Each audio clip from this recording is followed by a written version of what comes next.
Yeah, you know, I mean, the official company line, of course, is that we don't comment on rumors and speculation. So that's what you're going to get from me.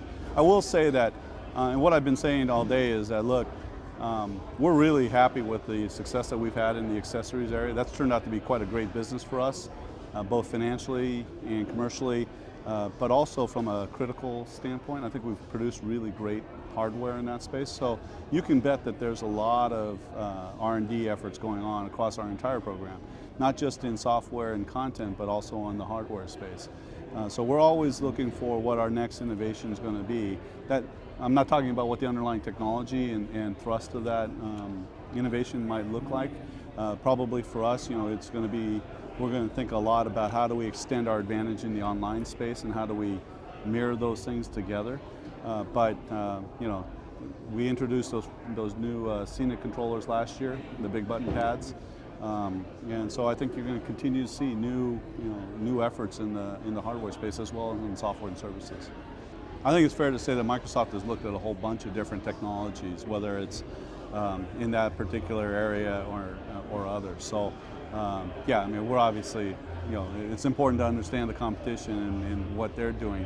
That said, I think it would be, we have to be very careful. I think it would be a little dangerous for us to try to copy what they've done, just because I think, you know, that's been successful for Nintendo, might not be as successful for us. We have to find our own voice there and really try to focus on what would be best for our program.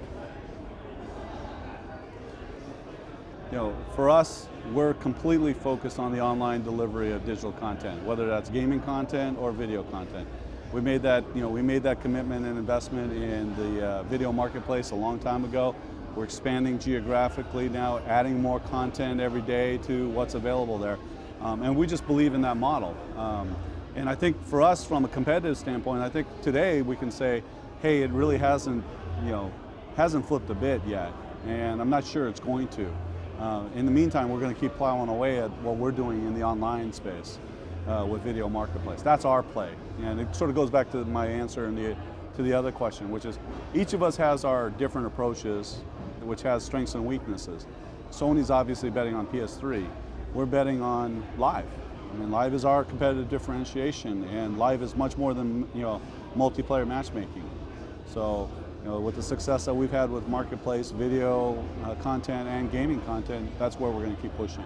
Our focus is on digital distribution, and you know, Netflix obviously with their service is something that they seem to be pretty committed to as well, and I think it's having good success. But there's other players who are in that space as well, and not just in terms of video content too. So I do think that digital distribution is going to be the way of the future. I don't think it's going to replace retail, but I do think it's going to be an important channel and an important addition to what the overall channel composition looks like. Well, we're already doing digital distribution of full games, right? We have the Xbox Originals program. I mean more like 360 games, yeah. So, I mean, you can start to see we're getting toward, you know, we're moving in that direction. I mean, movies, big downloads, et cetera, right? I mean, it's just, to me, in my mind, it's just a matter of time before you're seeing full digital distribution of games, whether it's via the internet or via a service like Xbox Live and so forth. There's a lot of issues to work out, not the least of which is understanding the potential channel conflict with your retail partners, because retail is going to be important for a long, long time. Retail is not going to disappear, but I do think that digital distribution of content is going to become a bigger part of the future as well. So I think we're moving in that direction. No specific timetable, but we're already distributing large pieces of content today. It's a great question. I honestly can't tell you the answer. We're not thinking about the next generation. I mean, you got to remember, we're just 3 years into. Well, this is just the third year of Xbox 360. I mean, we have a long way to go in this generation, and we believe that Xbox 360 is going to have a long tail. You know, we would like to accomplish the same kind of success that Sony's enjoyed with PlayStation 1 and PlayStation 2 with the long tail. We obviously didn't do that in the first generation of Xbox. So, you know, by the time it's right to, you know, it's appropriate to really start thinking about next generation, whatever that form will take, I'm sure the landscape will have sorted itself out a little bit more. But I do think that digital distribution, no matter what, regardless of what the physical media format says, digital distribution is going to be a bigger part of that future. So we're not going to go away from that, and I can tell you that. I would tell you that the bulk of the organization is focused on Xbox 360. I mean, of course, we have people who are doing forward thinking in all areas, right? Forward-looking art, research and development, hardware, and in the online space, right? As well as content, frankly. So, so is that next generation or not? I mean, it could be. You can imagine some of that stuff being incorporated in Xbox 360. That's always an option too. So I think it's fine for people to try to speculate. I'm just telling you that we don't have any, plans to launch a next generation anytime soon because we've got a lot of work to do still in 360. In general, if we want the platform to reach the mass market kind of numbers, we have to make everything more approachable, more appropriate for a general consumer audience, right? I know you gamers can figure out everything, no matter how complex we make it. But there's no question that there's improvement.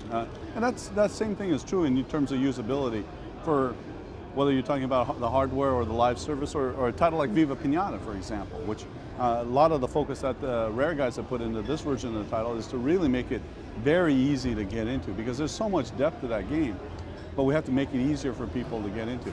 Same thing is absolutely true in live and all of the content that we have available. We have an amazing service that has a ton of great content for folks. And today I think it would be fair, and we've gotten this feedback, right? It would be fair to say that it's hard for some people to find the content that they want, and that's just something we have to fix. My only comment there is much more general, right, as you might expect, which is that, look, everybody's trying to get the lower price points, right? I mean, so we got our hardware guys working very hard on cost reduction as well as a number of other priorities, but cost reduction is a big priority. Because in order to get to the mass market, we've got to get to lower price points. So whether that's this holiday, this summer, next year, we'll see about that. But there's no question for a segment of the audience, price is an important consideration. And we've seen that, especially in Europe. I mean, that was the feedback from a lot of, the European press was in this morning. And that was the feedback that I got from a lot of those folks, is that it really, has made a big difference there. And that's great to see. But price alone isn't what's going to convince people to come to our platform. It's going to be things like the fact that the GTA downloadable content is exclusive to Xbox 360, right? And Xbox Live is a great service, and so on and so forth. So we have to do it all. You can't have service downtime, and it was it was very, very unfortunate that they happened in the holiday, right? So with the launch of something like GTA, where we're really trying to, hope that we win the majority of customers buying Grand Theft Auto, I mean, we worked very hard, the live team worked very hard to increase our capacity so that we could scale to the numbers that we expected to see in terms of concurrent users and so forth. They did a fantastic job. We had no service outages with the launch of GTA. So I'm glad that you didn't experience it because that was by design, for us. I mean, I think we deliver a lot of value for $50 a year. I don't mean to be an insulting way. No, I know. But here's how. I mean, here's the data that I would give to you. I mean, we're well over 10 million members on Xbox Live, and I can tell you that a cynical person would say, "Well, yeah, that must be all silver members." And the fact is that the vast majority of those people are gold subscribers. So I think as long as we continue to deliver great value for that subscription, when you really break it down, it's not just about multiplayer, multiplayer gaming, but people are getting a lot of value out of the $4 a month. And as long as we continue to do that, I think people are willing to pay for value, whether it's in the form of additional content, downloadable content, or the subscription to Xbox Live. Since it has been around a while, what about maybe bringing the price down? You guys considering that? Well, what I would say is that, look, in general, the business, like most businesses, enjoys great scale economics. So, when we start getting into, in the 50 million, 70 million console unit range, I mean, that has a lot of economies of scale for us from a hardware manufacturing standpoint, right? So that helps you drive costs down, is one example. When you produce a title like a Halo that sells, 7, 8, 9 million units, you get scale economies from that. And the same thing is true in live. So as we see our live membership grow, then I think you're going to be able to, we'll be able to create scale economies, and hopefully we'll be able to pass a lot of that back, back to consumers. But just because the other guys are offering, free multiplayer, I mean, there's a very big difference in the experiences that I think that you get on Xbox Live versus, PlayStation solution. Okay, thank you guys. Really appreciate it. Thanks for your time. Thank you.